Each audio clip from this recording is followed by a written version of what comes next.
momento de acumulación. Entonces, si yo quisiera seguir la opinión de la autoridad fiscal, me enfrento al problema de, bueno, ¿y cuándo lo acumulo? ¿En el año en que me lo otorgaron? ¿En el año en que lo aplico? Porque también había la posibilidad de que si el estímulo fiscal, el monto del crédito era superior al impuesto sobre la renta causado en el ejercicio, esa diferencia se podía seguir aplicando contra el impuesto sobre la renta que se causara hasta por los 10 siguientes años.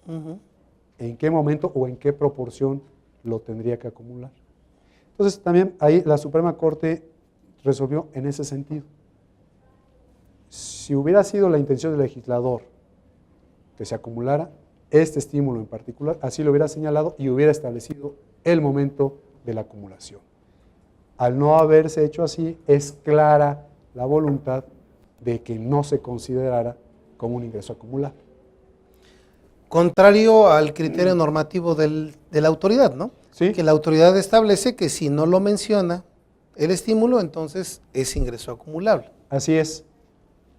Como tú bien lo mencionas, estábamos partiendo probablemente de los mismos elementos, pero lo estábamos leyendo al revés. La autoridad dice, como no está expresamente señalada como un ingreso no acumulable, lo acumulas.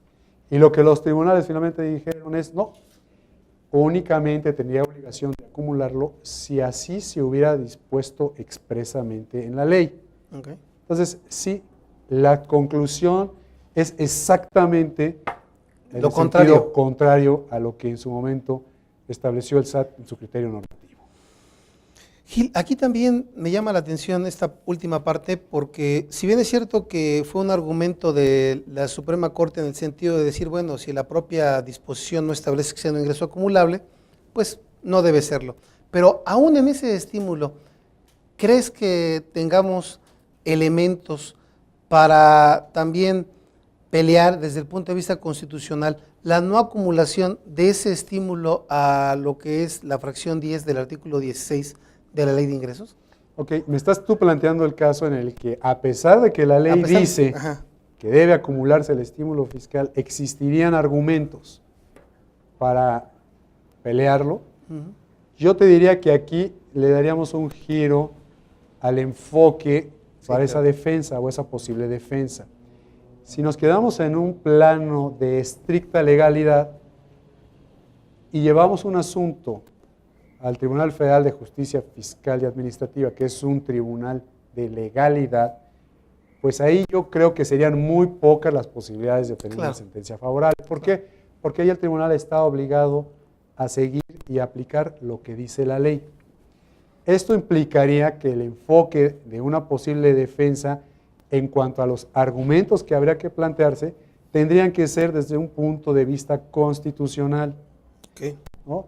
Y podría ser en el sentido de que no se están cumpliendo con alguno de los principios de justicia fiscal, ya sea de proporcionalidad o equidad, habría que hacer el análisis correspondiente, porque se me está obligando a contribuir con base en un concepto que por su naturaleza jurídica, por su esencia, por la finalidad que se busca en su creación, pues choca con esta obligación de acumularlo. Aunque la ley diga, lo tienes que acumular, pues yo creo que se estaría desnaturalizando, desvirtuando esos tres elementos. La naturaleza jurídica, la creación o el motivo por el cual se está otorgando y la finalidad que se está buscando. Muy bien.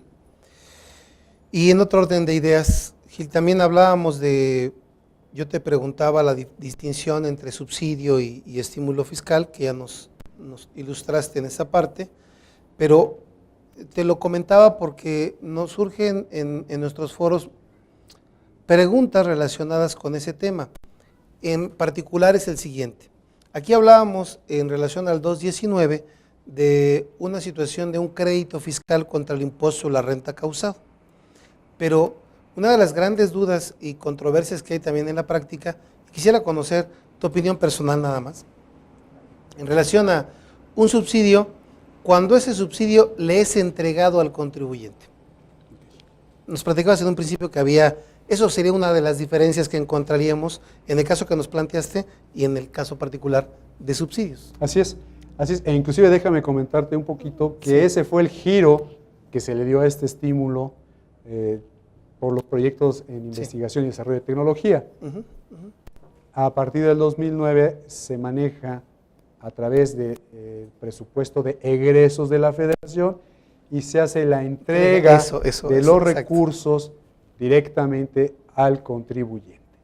Yo creo que en este caso, y por eso yo me refería a mis comentarios a lo que estaba vigente hasta el 2008, yo creo que en ese caso sí es totalmente diferente el enfoque que habría que manejar, por supuesto. Y probablemente sería diferente la conclusión a la que tendríamos que llegar, porque ahí sí hay una entrada en efectivo que pudiera modificar positivamente el patrimonio del contribuyente.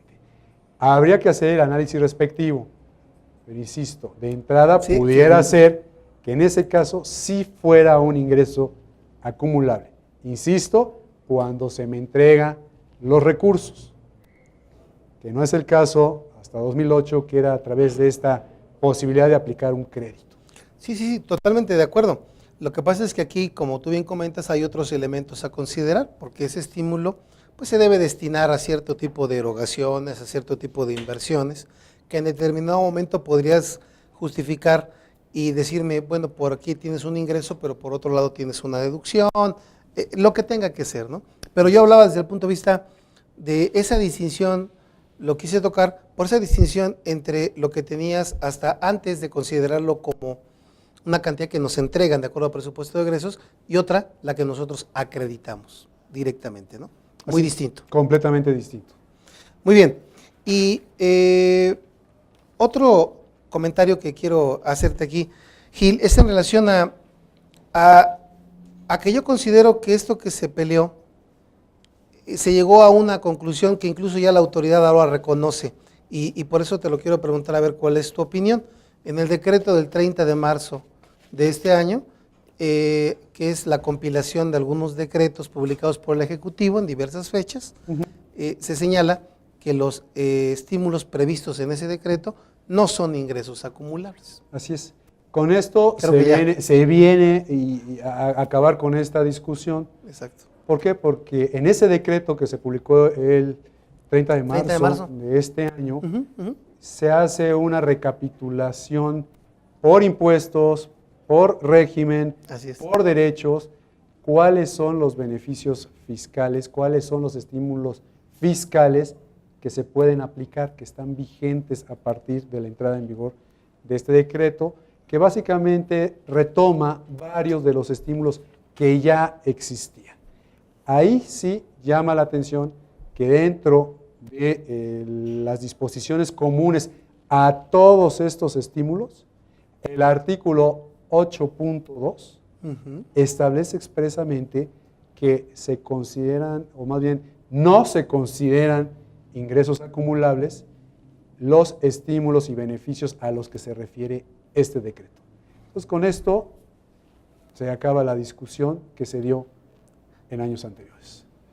Muy bien, Gil, pues nos quedamos con a mí me gustaría un pequeño resumen, a ver si estás de acuerdo, en relación a la naturaleza jurídica de los estímulos fiscales, amigos,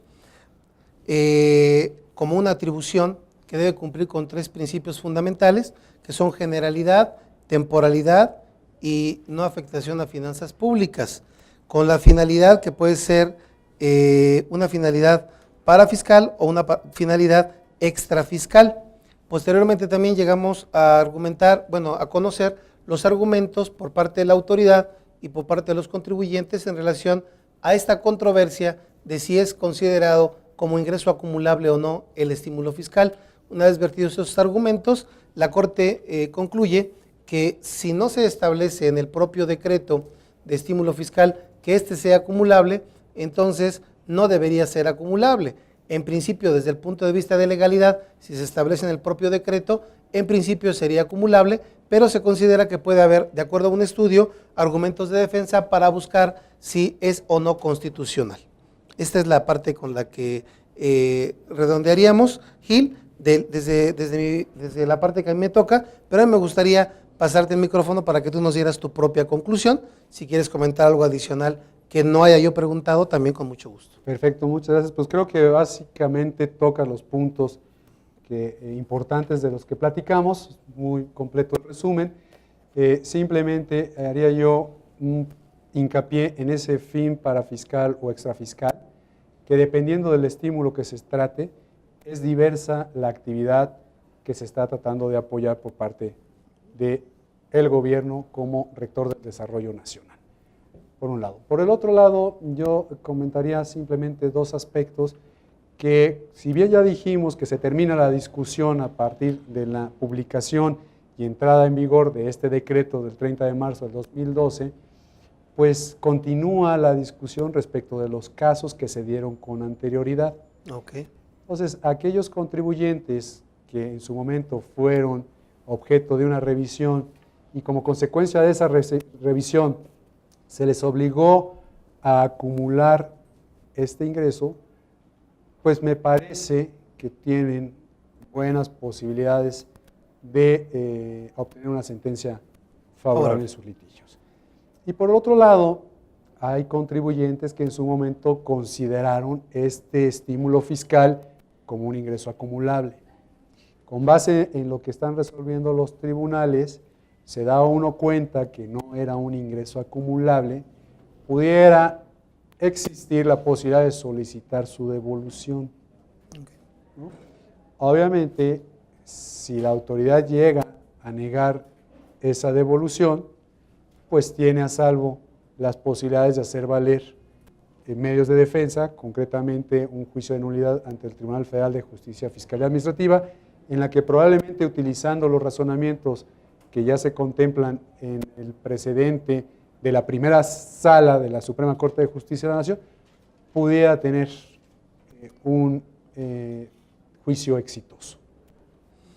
Muy bien, Gil, pues agradecemos y en lo particular agradezco mucho tu participación, tu tiempo, tu disposición. Muchísimas gracias por apoyarnos. Vamos a darle un aplauso al licenciado Gil, por favor, por su participación. Gracias. Muchas gracias. Espero que no sea la última y nos acompañes en alguna otra ocasión. Al contrario, gracias a ustedes por la oportunidad. Fue un gusto y estamos a sus órdenes. Gracias, amigos. Pues buenas tardes y hasta la próxima en otro programa de los mejores fiscalistas de México.